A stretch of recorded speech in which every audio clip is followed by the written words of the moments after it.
Opa, acho que agora vai dar certo. Manda o convite. Deu certo! E yeah, agora foi. Oi, Gabi! Aê! Olá! Até que enfim! Olá! Até A que fim tecnologia hoje não estava aqui conseguimos! me ajudando. Conseguimos dominar a tecnologia. Mãe, Foi agora sim. eu não estou lhe escutando bem, tá bem baixinho. Você tá me escutando? Oi, Tá me Gabi! ouvindo? Tá me Ah, tô lhe ouvindo? ouvindo. Tô. É, Você tá me ouvindo bem também? ok. Estou, Vamos perfeito. aguardar. Tá escutando a musiquinha ambiente que eu botei? Oh, tá maravilhosa. Vamos aguardar. O pessoal entrou, mas aí eu precisei sair para ver o que estava acontecendo. Vamos aguardar eles entrarem. Dar um tempinho. Pegou sua aguinha? Peguei sim. Hoje é uma noite especial que estamos abrindo esse quadro de lives, né, da vacina. É. E vamos estrear com esse tema tão palpitante, relevante, e até para esse momento que a gente está vivenciando, em que estamos preocupados com essas baixas coberturas vacinais. Vacinais. Boa noite, doutora Ângela. Boa noite, Ayana. Tudo bem, gente? Vão entrando. Fiquei à vontade. Tá vendo que... Mãe, tá vendo que Nando tá online? Sim. Oi, Bota os Nando. óculos. Um abraço. Um abraço a todos. Muito obrigada aí por nos prestigiar, participar desse momento aqui. Ok.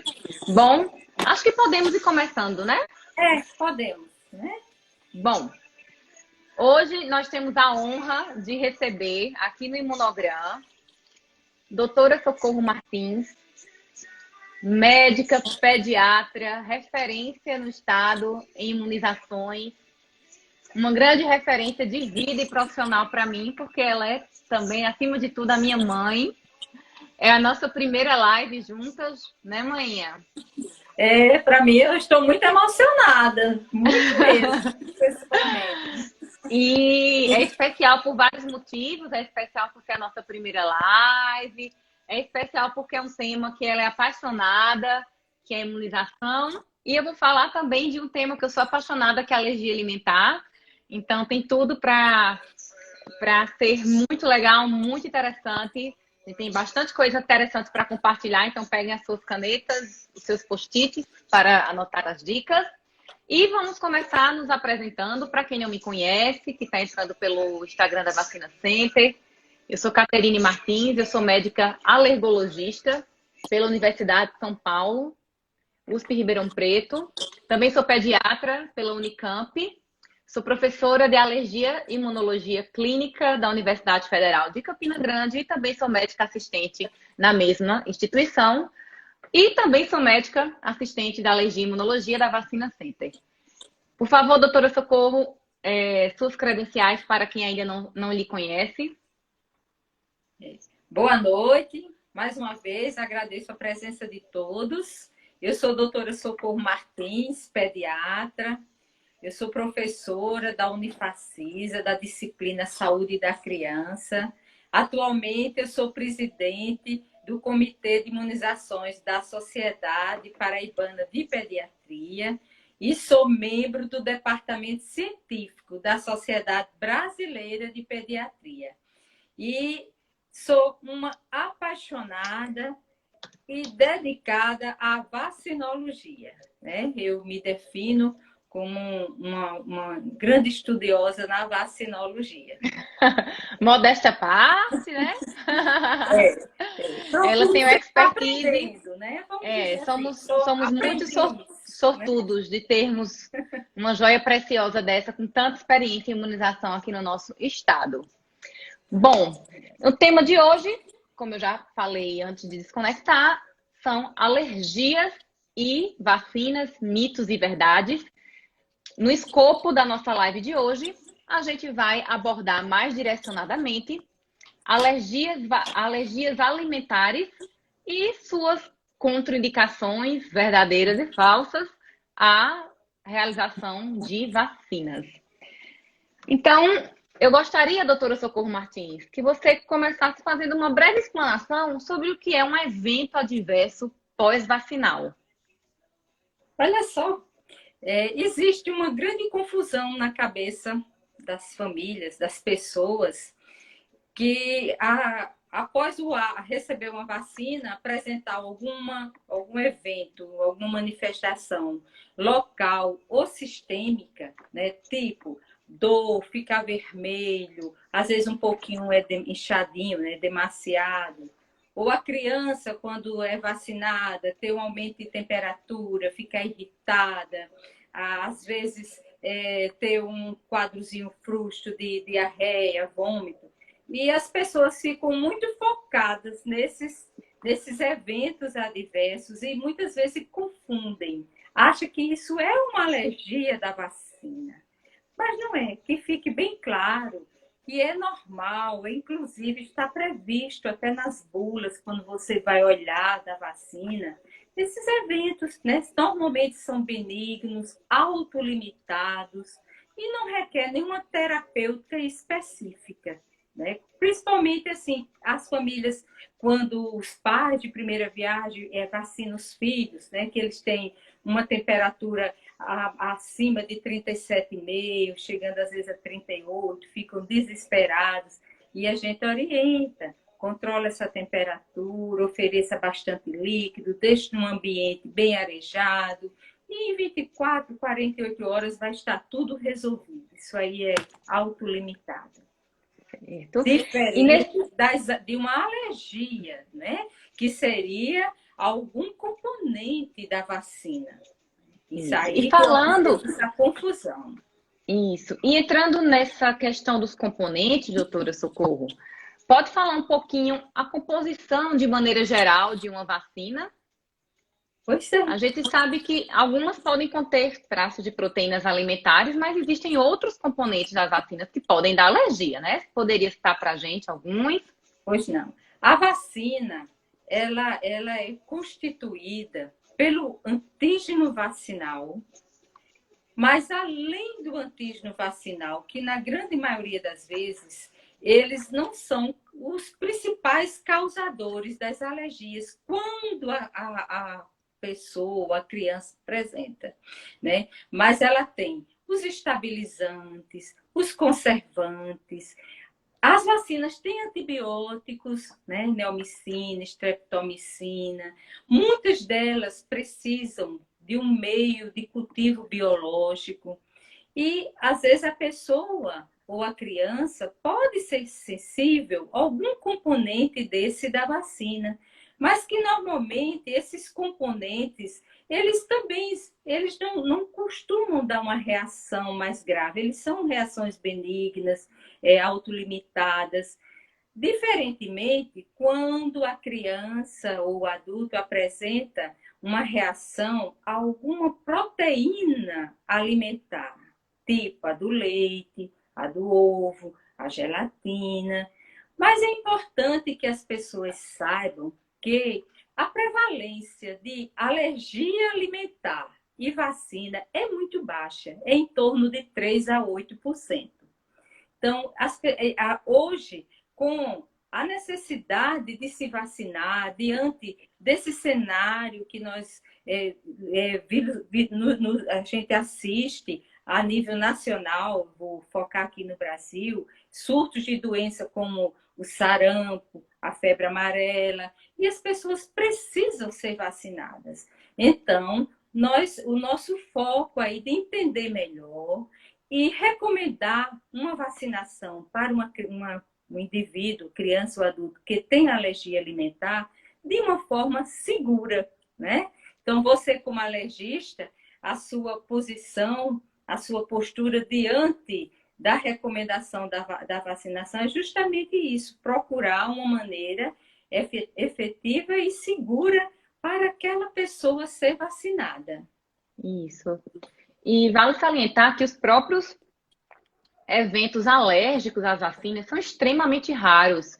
Eu coloquei um quadro, acho que eu tirei do artigo do ICOM, que é um consenso internacional que existe só de reações alérgicas a vacinas, que mostra como que é raro, que é a quantidade de reações adversas por milhões de vacinações. Então, é extremamente raro as próprias reações adversas, as próprias reações alérgicas à vacina.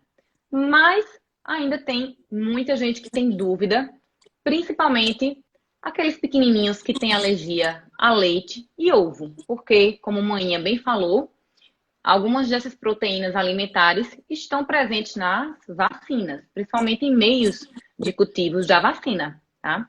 E vale salientar que a alergia alimentar é uma verdadeira epidemia. A gente vem tendo um aumento crescente de crianças alérgicas a ovo, a leite. Então, é uma preocupação relevante, pertinente. Por isso que a gente está aqui para esclarecer, para que as crianças possam ser vacinadas em segurança.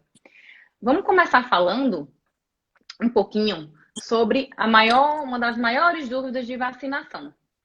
Será que pacientes com alergia a ovo podem fazer vacina de influenza? Queria que amanhã começasse falando sobre a vacina de influenza rapidamente.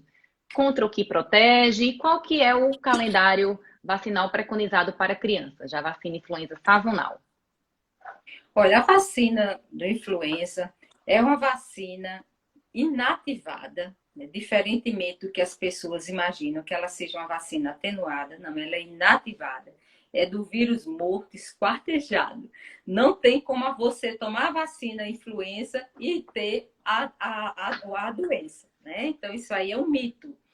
E ela está no calendário da criança de uma forma obrigatória, a partir do 6º mês de vida e até os 6 anos, na rede pública. Na rede privada, ela não tem idade limite. A prima vacinação da criança, ela é realizada através de 2 doses. A criança toma uma dose, com 30 dias a segunda dose. E é uma vacina muito bem tolerada. Na rede pública, ela não está no calendário o ano todo, ela está na época da campanha, tá certo? Então, as famílias devem ficar atentos para não perder a vacinação do influenza, que estamos com a cobertura muito baixa esse ano. Durante essa vigência da pandemia da Covid-19, nossas coberturas para o influenza na criança ficaram muito abaixo daqueles 95% recomendados.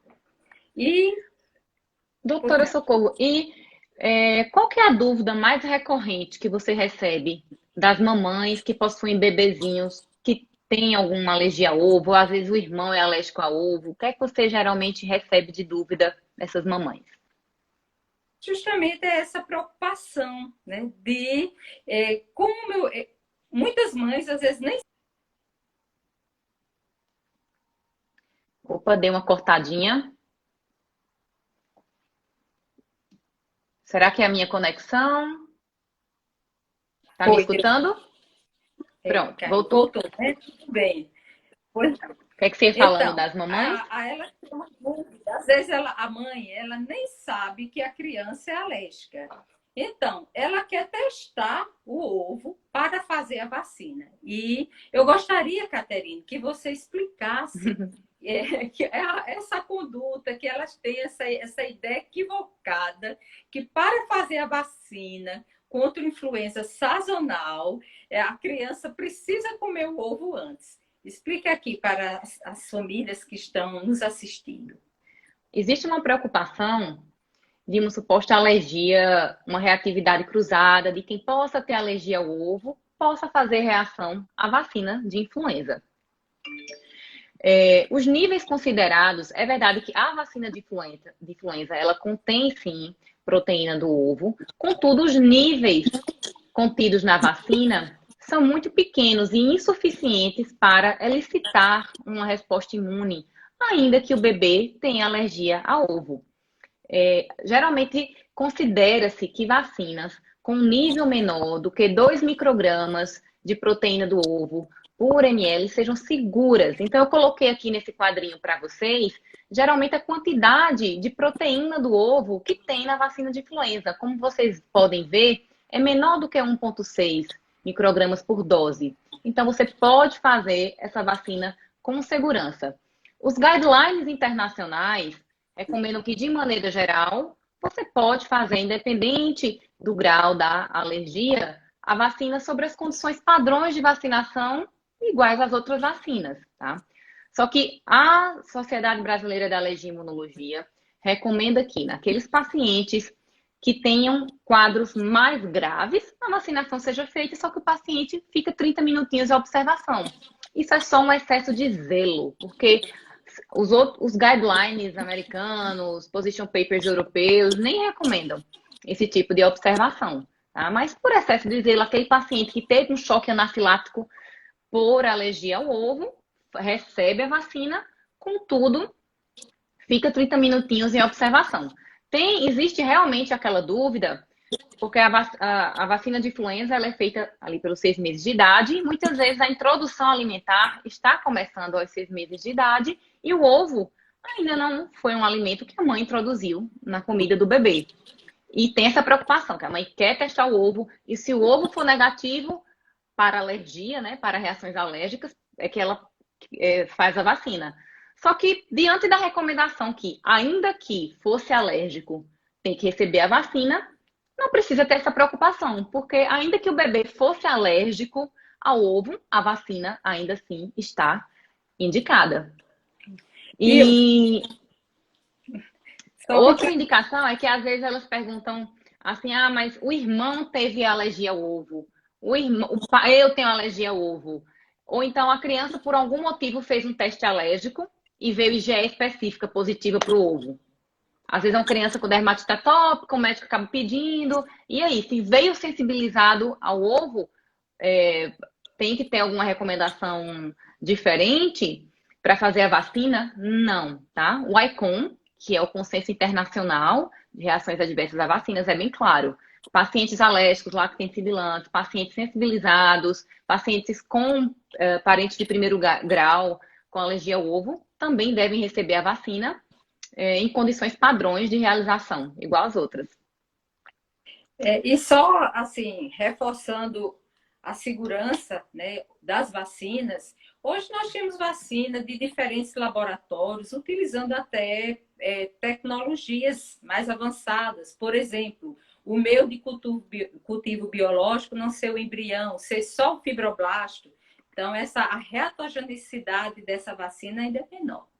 Então, ficou bem claro aqui, né? Que ninguém vai contraindicar a vacina de influenza por conta de alergia à proteína do ovo. Isso. E outra preocupação em relação aos alérgicos ao ovo é a vacina tríplice viral. Doutora Socorro, poderia falar para a gente contra que doenças a vacina tríplice viral protege e qual que é o calendário indicado para essas crianças? O esquema vacinal indicado? A vacina tríplice viral, ela protege a criança e o adulto para as doenças, 3 doenças: sarampo, rubéola e cachumba. Como no país, atualmente, o nosso cenário, nós temos 21 estados em surto de sarampo, né, que infelizmente as mídias né, não divulgam, as pessoas entendam que é necessário se vacinar, principalmente o adulto. Não conseguimos controlar a doença ou erradicar só vacinando as crianças. Precisamos também o adulto. Mas no calendário da criança, nós temos a dose 0, que é aos 6 meses, essa criança toma. Ela não é contabilizada no seu calendário de rotina.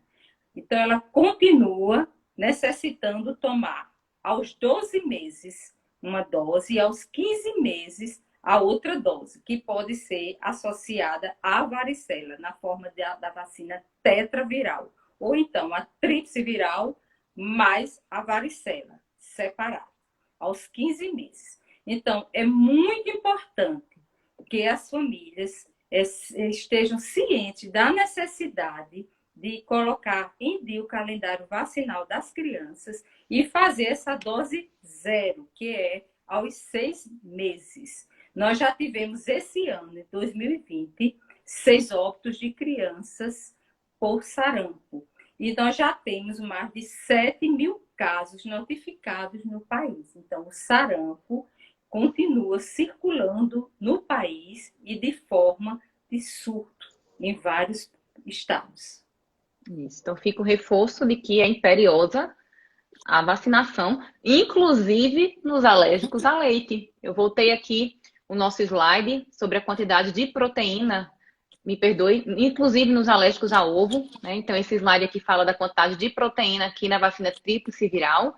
Lembram que o valor que a gente considera seguro é menor do que 2 microgramas por dose. As vacinas as tríplices virais geralmente possuem menos de 1 nanograma por dose. Então, é muito pouquinho a quantidade de proteína. Não é o suficiente para elicitar a reação. Infelizmente, a gente ainda pega nos ambulatórios de alergia muitas crianças sem fazer vacina tríplice viral. E a gente geralmente procede com uma carta, a gente manda uma carta para o posto de saúde, explicando tudo isso que a gente está conversando aqui, que não está contraindicado, e ainda assim, muitas vezes, a criança volta para o ambulatório de alergia sem fazer a vacina. O pessoal do posto de saúde tem medo de fazer. E essa criança fica aí suscetível ao sarampo, né, que tem uma morbidade importante no nosso meio. Já foi a principal causa de mortalidade infantil em nosso país. E também acho importante ressaltar, Caterine, que algumas famílias elas ficam confusas com relação à vacina tríplice viral e alergia à proteína do leite. Porque em 2014 houve uma importação pelo Ministério da Saúde de vacina tríplice viral de um laboratório indiano. E nesse laboratório fazia parte da composição dessa vacina a proteína alfa-lactoalbumina, proteína do leite. E realmente nós tivemos muitos problemas, né, com reação adversa grave, aquelas crianças que eram alérgicas à proteína do leite e que receberam essa vacina. Então, é sempre importante quando as mães forem vacinar seus filhos, chegar no serviço de vacinação, ou público ou privado, comunicar que a criança é alérgica à proteína do leite, porque existem outros laboratórios que não têm na sua formulação a proteína do leite. Bem lembrado. Ainda sobre, já que a gente entrou nesse tema da proteína do leite, existe também uma dúvida quanto nós temos na rede privada 2 vacinas hexavalentes de 2 fabricantes diferentes e uma dessas vacinas pode conter lactose. Na verdade, ela contém lactose, né? E fica aquela dúvida, indica ou não indica? Se você fosse pautar nos consensos, nos guidelines nacionais e internacionais, não existe menção de contraindicação para realização dessas vacinas em alérgicos à proteína do leite de vaca.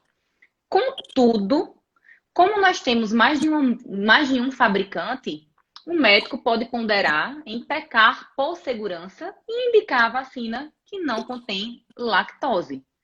Mas, de maneira geral, recomendação formal não está contraindicada em bula para este subgrupo de pacientes e também nos guidelines, pelo menos no Position Paper da Academia Europeia da Alergia e Imunologia sobre alergias e vacinas, não há nenhuma menção. E também no Consenso Internacional de Alergia a Vacinas, no americano, também não fala nada, né? SBIN também não menciona nada.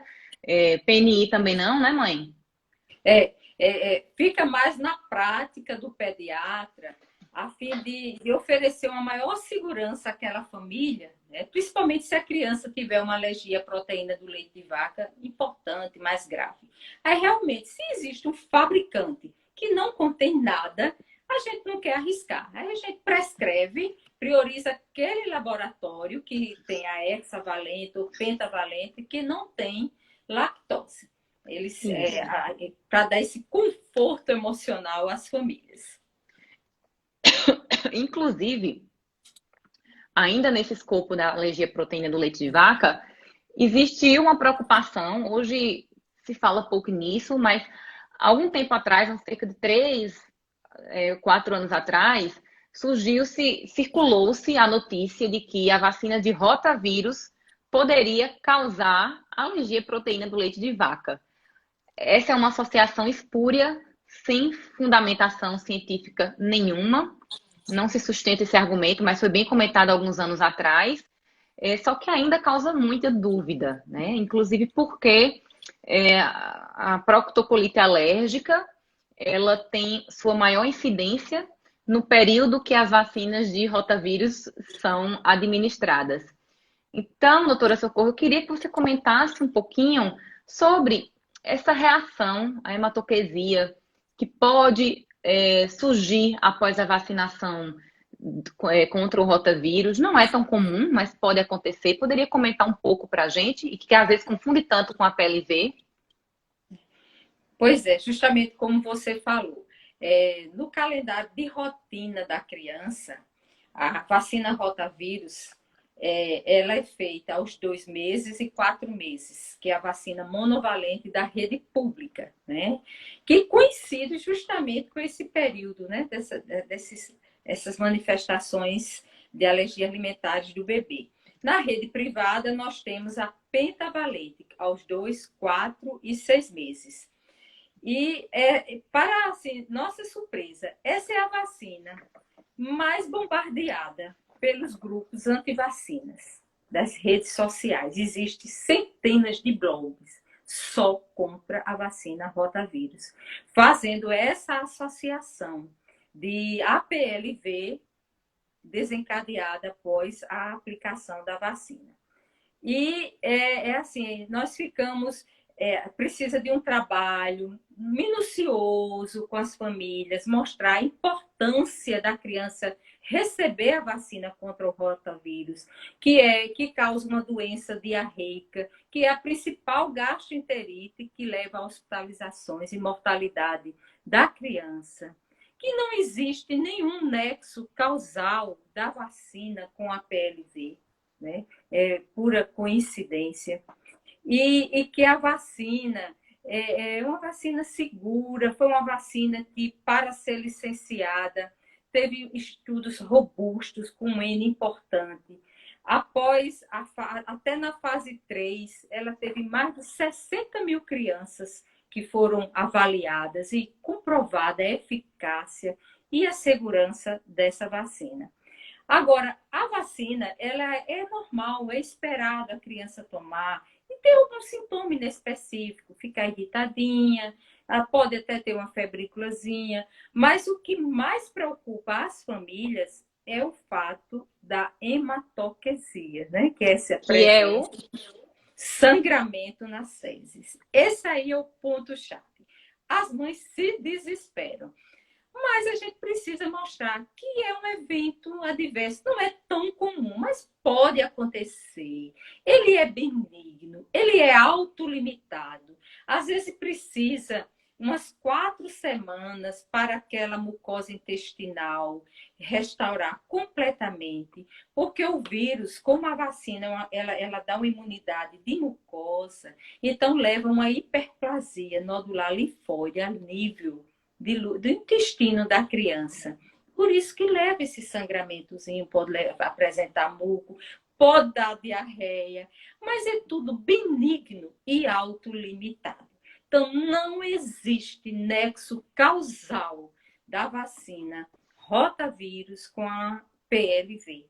A gente precisa insistir muito nisso aí, divulgar, mostrar, porque é a vacina que tem um maior comprometimento de baixa cobertura vacinal, principalmente agora, durante essa pandemia, por conta do confinamento. Muitas crianças vão ficar sem a vacina rotavírus. E eu ainda tenho algo a acrescentar. quando nós conseguimos altas coberturas da vacina rotavírus, você sabe o que acontece? Existe um efeito rebanho e pessoas de outras faixas etárias, como idosos, são beneficiados com a vacina. Interessante. Ela também dá efeito rebanho. Então, essa imunidade de rebanho é muito importante. Nem todas as vacinas têm esse benefício de imunidade de rebanho. Rotavírus é uma que oferece. Então, vamos divulgar coisas positivas, né, da vacina. A vacina é tudo de bom, a vacina rotavírus. E agora ela é engessado um pouco o calendário dela. Porque a primeira dose, ela pode ser dada no prazo mínimo de 1 mês e 15 dias. E o prazo máximo, 3 meses e 15 dias. A criança passou dessa idade, 3 meses e 15 dias, não tomou a primeira dose, perdeu. E a segunda dose, ela pode ser dada até 7 meses e 29 dias. No caso, 8 meses. Passou disso aí, perdeu. Então, é uma vacina que ela tem um prazo que nós precisamos cumprir, tá certo? A data que a criança deve receber a vacina. Isso. E vale só uma observação, naquelas crianças com a PLV ativa, proctocolite ativa, às vezes faz o diagnóstico pertinho da dose de fazer o rotavírus.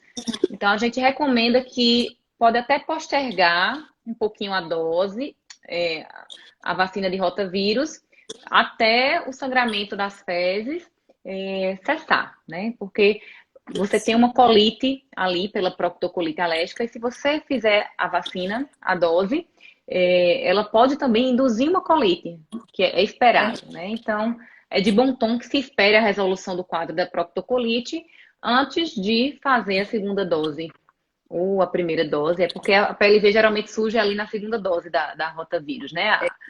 As incidências batem com a segunda dose da rotavírus. Mas ainda assim, tem que ter cuidado porque tem um limite certinho para fazer a vacina, né? Não pode protelar demais. Senão a Justamente, gente ficar perde o atento a tempo. essas datas, né? Ficar atento a Isso. essas datas. Mas é uma boa recomendação isso aí, para não haver essa coincidência, né? Porque se a criança já tem um sangramentozinho pelo seu problema de alergia alimentar e faz a vacina, que por coincidência ela pode também apresentar, então é melhor a gente evitar, ficar mais seguro esse acompanhamento. E o pediatra sempre é assim, nós acompanhamos a criança até resolver a hematoquesia, tá entendendo? Parou de sangrar, a gente dá alta, mas ficamos acompanhando semanalmente. Sabe o que esquecemos de falar? A gente passou pelo ovo e esqueceu de falar da febre amarela. Vamos voltar para a febre amarela. Rapidinho, voltando para a febre amarela, que já é um contexto diferente. É outra doença que nós temos, que está circulando no país, né, para regiões que até então não era a sua prevalência, e ela também está em surto, a febre amarela. Então, precisamos falar, porque, inclusive, uma novidade esse ano de 2020 no calendário da criança. A febre amarela, ela entrou como uma vacina obrigatória aos 9 meses e uma segunda dose aos 4 meses, aos 4 anos e 11 meses, abaixo de 5 anos. Então, a criança só é considerada imunizada abaixo de 5 anos com 2 doses da vacina febre amarela. E está no calendário obrigatório em todo o território nacional, porque existe um mito na cabeça das pessoas que a vacina febre amarela é só para situações de surto ou para quem vai viajar. A vacina agora faz parte do calendário de rotina para todas as pessoas. E quando a gente fala de vacina de febre amarela, no contexto de pacientes alérgicos ao ovo, a recomendação já muda em relação ao que a gente conversou sobre influenza e tríplice viral. Vocês podem observar aqui que a quantidade de proteína do ovo na vacina de febre amarela é bem maior do que aquela contida na influenza e na tríplice viral. Então, naqueles pacientes alérgicos ao ovo, a recomendação é que procure um alergista para que seja avaliado. Existe uma forma de você avaliar, fazer o teste com a vacina, ver se é necessário fazer a vacina fracionada, a depender do seu grau de alergia. Você pode fazer a vacina, ou se for um quadro mais grave, vai ter que fracionar a vacina como se fosse uma dessensibilização. Mas isso aí precisa ser avaliado minuciosamente pelo médico alergista antes de indicar a vacina com segurança. Então, no contexto de febre amarela, para os alérgicos ao ovo, a gente precisa ter uma avaliação do especialista aí, tá bom? A ASBAI, no último posicionamento da ASBAI, ela recomendava que os quadros leves poderiam receber, né? E os moderados, a graves, teria que fazer um protocolo específico de investigação e, se precisar, de dessensibilização para a vacina de febre amarela, administração em dose fracionada. Então, essas crianças aí, se o pediatra receber uma criança alérgica ao ovo, agora que vacina de febre amarela virou rotina, essa criança precisa ser avaliada por um alergista, para que a melhor forma de imunização, a mais segura, seja indicada. Caterina, eu gostaria também de reforçar, lembrando, né, quem está atendendo, quem está nos escutando aqui, que a vacina de febre amarela é uma vacina atenuada e ela tem suas contraindicações como as demais vacinas atenuadas. Então, pacientes com imunodeficiência, ela não pode ser aplicada em crianças abaixo de 6 meses. Se a lactante, aquela mulher que estiver em amamentação, o bebê teve até 6 meses, então ela precisa interromper a amamentação por 10 dias, tá? Então, os pacientes com imunodeficiências também precisam ser muito bem avaliados com relação à indicação da vacina. E uma questão que é muito controversa atualmente com relação à vacina são com os pacientes idosos, tá? Porque a vacina ela está recomendada no calendário de rotina até 59 anos. Mas, assim, aquele paciente acima de 60 anos, que não tiver comorbidades, passar por uma avaliação médica, ele pode tomar a vacina, porque nós observamos muitos casos de febre amarela em pacientes acima de 60 anos, que moram na zona rural. Então, assim, esse paciente merece ser avaliado e, dependendo das condições clínicas, liberar a vacina para ele. Perfeito. Estamos caminhando já para o finalzinho da nossa live. Se tiverem dúvidas, podem começar, se desejarem, colocar aqui no chat para a gente responder. Mas algo interessante é que até a gente estava comentando hoje. A gente estava revisando a literatura e olha que interessante, a maioria das reações para tríplice viral não é pela proteína do ovo, até mesmo os alérgicos ao ovo. Qual que é o componente? Vamos ver se vocês sabem. É uma proteína, é um alimento. Derivada do colágeno, né? É a gelatina. A gelatina. É a gelatina, para nossa surpresa, né? Muitas vezes aquelas crianças que fazem alergia à tríplice viral, a gente vai investigar direitinho e descobre, né, que ela não tem alergia ao ovo, ela desenvolveu alergia à gelatina. E vamos fazer uma IgE, né, Caterina? Nesse caso, para isso, você pode fazer IgE para gelatina, você pode fazer o prick-to-prick. Na verdade, os protocolos divergem quanto à orientação. Existem alguns protocolos que, se o paciente tiver histórico de alergia à gelatina, recomenda-se investigar realmente, testar se a gelatina, fazer prick-to-prick e também testar a vacina com gelatina que ele vai fazer. A gente sabe que gelatina é utilizada em uma gama de vacinas, então precisa checar realmente no paciente que tem alergia à gelatina, as vacinas que possuem gelatina.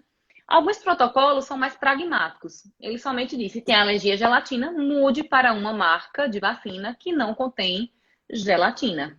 Mas é algo interessante porque a gente não vê essa discussão sobre gelatina, geralmente nas aulas que falam de alergia alimentar e vacinas.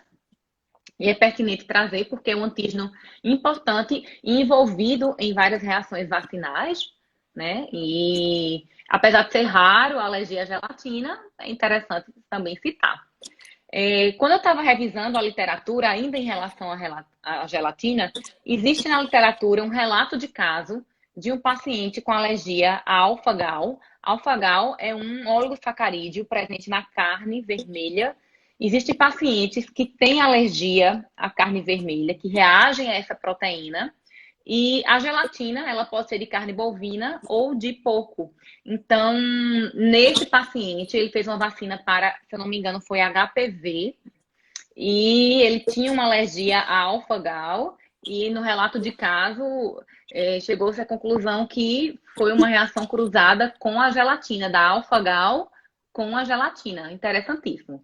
Mas também só tem reportado esse relato de caso na literatura. Eu até fui buscar mais no PubMed, eu não achei. Eu achei descrito em outro guideline que contrapôs. Assim, ele colocou esse relato de caso, que realmente o paciente tinha alergia ao alfa-gal e fez reação cruzada com a gelatina, mas relataram outro caso de paciente com alergia ao alfa-gal que fez uma vacina com gelatina e não teve nada. Mas, de toda forma, fica esse alerta importante aí para as pessoas que tenham alergia à gelatina. Você tem que ter um cuidado especial com as vacinas que têm alergia, com que tem o componente da gelatina. E trocar a marca. Esses componentes, né, mãe? Eles mudam a todo ano, então precisa bula de vacina, ninguém decora. Tem que ficar, ter à disposição a bula. Que se leia a bula da vacina, porque cada laboratório, eles diferem muito na composição. O antígeno vacinal é o mesmo, mas os componentes da vacina mudam de acordo com o laboratório. Outro componente também que a gente observa a alergia, mas que, graças a Deus, não chega a ser uma alergia IgE mediada, com sintomatologia grave, é o látex, né? Então, algumas vacinas, né? Hoje a gente tem muitas crianças com alergia ao látex. E o látex está, muitas vezes, na tampinha da vacina, né? Entendendo? Na seringa.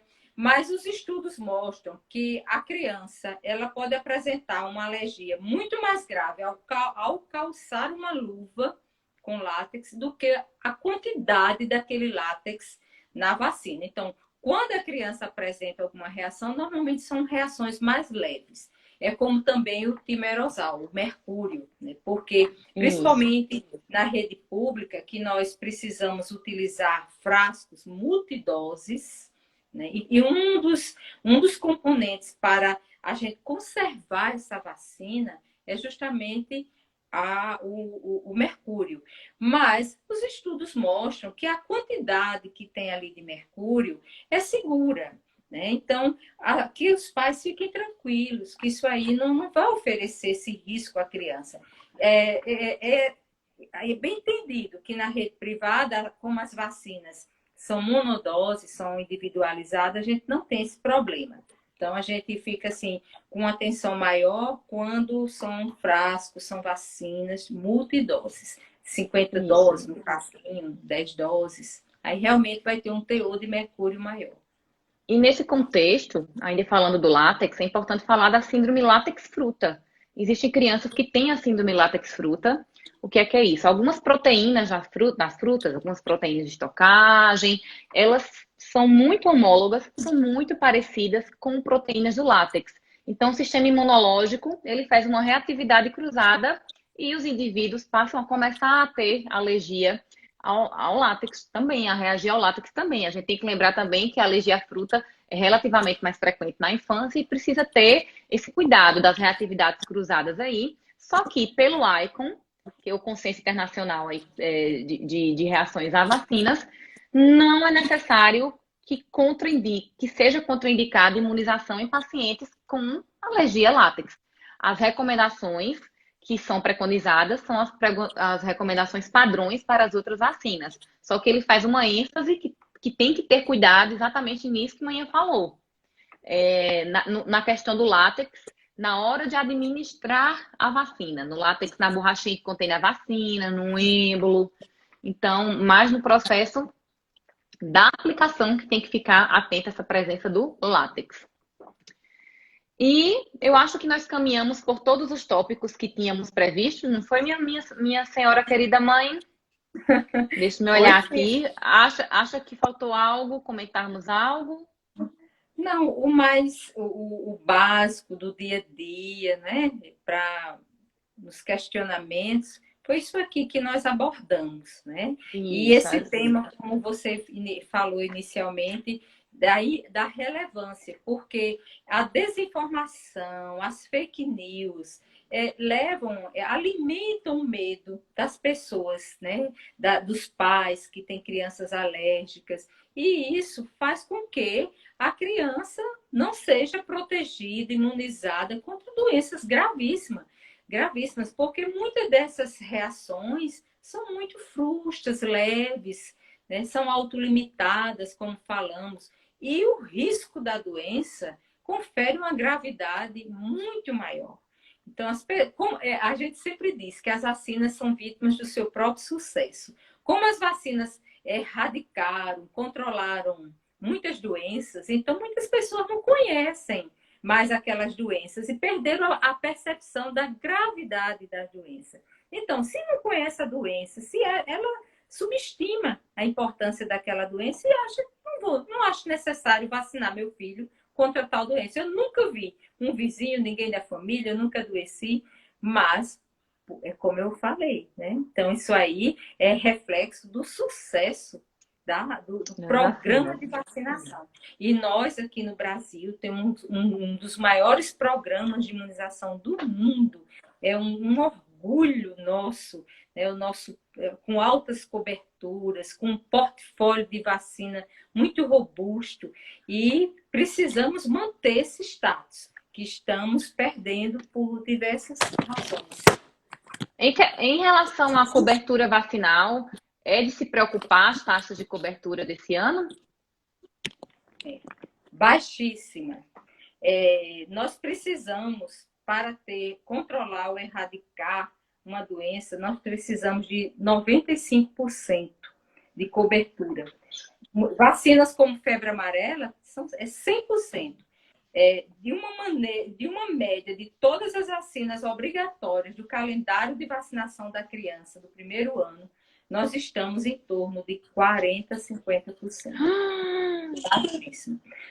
Quando essas crianças retornarem para a escola, né, para suas atividades presenciais, para o contato social, que elas estão limitadas, então elas estarão em contato com todas essas doenças acontecendo por aí, todos esses vírus, todas as bactérias, e assim, é muito preocupante a situação, muito preocupante. Essas baixas coberturas.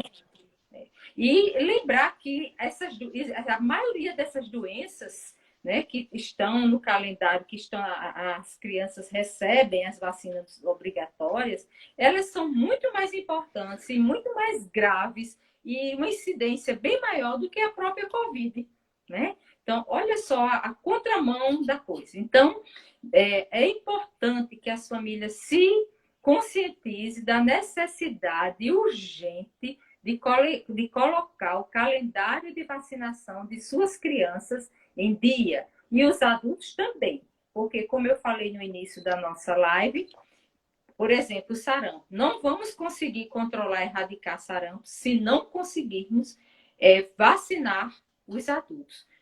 Entendeu? Então, é muito importante. Uma mãe jovem, né, que não é vacinada, que não teve o sarampo, o bebê até 6 meses, ele não recebe aqueles anticorpos transplacentários que a criança, de mãe que é vacinada, ela passa para a criança. Por isso, dessa necessidade da dose zero aos 6 meses, para oferecer essa proteção às crianças. Ok.